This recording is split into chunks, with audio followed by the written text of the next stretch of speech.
the video diary for June 18. We removed the interior wall, the southern one, feature 161, and this is what we got under it.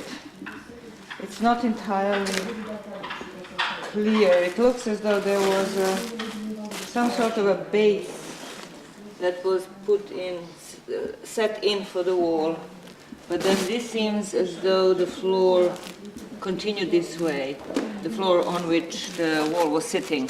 And then definitely here we have that white floor on which we know that the wall was sitting. So we need to do a more exploratory work to be entirely clear what it was, how it was sitting here. And then at the point where it touches the south wall of the house, there's a big post hole, and it's clearly a post hole now. In the past, we thought that this was a huge animal hole, but it was animal hole, but also it's a post hole. That's probably about 20-25 centimeters in diameter. And then we continued the work on these cuts, 624 and 767, which cut through the floor of 158 and of the platform 169, and we empty them, and we can see them. We can see that their bottoms are on the midden, as are all the other cuts in this house, because we know that there is a midden underneath. We still have some rubble in them to clean out, but mostly they're clean. And then on platform over here in the kitchen area, on platform 169, we started removing actually the series of the hearths that were added to the east of the platform. And it turned out that this one, which is 632, Dragan, is that true? Is this 632, this one? No, this one. 630. Oh, 630. That this one is the largest one here. Was the largest one here. It was approximately the size of the feature 613. It had at least 4 baked floors. The 3 have been removed, and this is the earliest one. And we can see how the temperature was the strongest, the highest here in the center of the hearth, and then on the edges it was not as high. And the hearth next to it, going to the south, towards the south, is not completely well preserved as this one, and we don't have its edges, but we can tell, and especially in the higher phases, that it was here. It could have been a supplemental smaller hearth, or it could have been used as a proper hearth at a time when this one was not. And then at the very south of this series of hearths, there was just a large amount of rubble which was used as a foundation, rubble that comes from these hearths, that was used as a foundation for a hearth that was much higher up, which was removed last year. And now that we removed those packings and foundations of it, we can see the house floor, or even the early stage of this platform. I'm not sure if it was the house floor or just the beginning of the platform.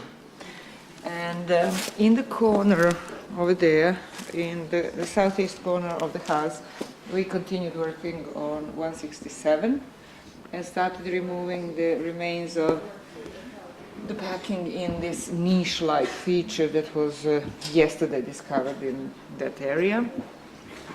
And then we continued the work on the midden.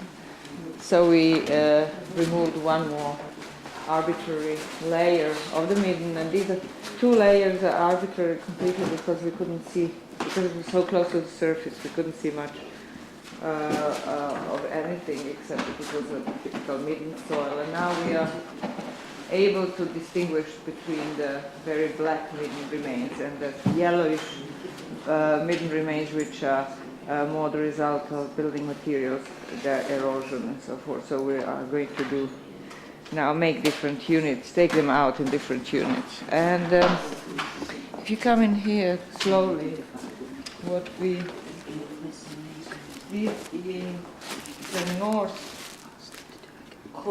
northeast corner, or northwest corner of 158, continued cleaning the cut. And I came upon some interesting stuff, which is totally puzzling, because these are the remains of a very, very serious oven that show strong burning at high temperatures, at least 2 baked floors of the oven with very thick packing in between, which is also well fired. And these are large pieces, and it looks as though it was all crushed and deposited in this pit on one of the floors, and also mixed with a bricky material, which is the remains, large fragments of broken bricks. There is a stone or very vitrified clay, or maybe even clay ball, which vitrified, sitting here. So this is coming from, most likely from some other area in the house at some point, and was deposited in this area. Now, with a similar kind of remains in terms of the color of burning and the thickness of the baked oven floor, we had in the kitchen area, in the hearths and around the hearth, actually in the packing of the hearths that we are removing now in that series. But nothing really exactly like this, because the fragments over there were smaller size, and here they're really large, these big chunks. So this is not very clear. It seems as though it was repositing of the oven remains from somewhere else and burying them in this pit. It doesn't completely fit with the structure underneath, with the wall. It doesn't seem to fit, but we don't know yet. With the structure of this, with this wall, earlier wall that was sitting here.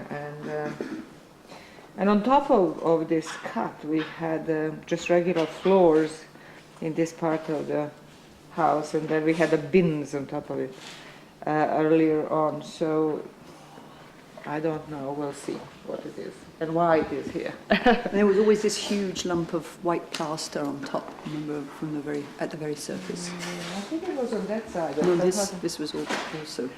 And then the burial, the skeletons were almost completely removed. There is only, yes it is, and there is only one skull mask being kept to be removed today and to be sampled for DNA.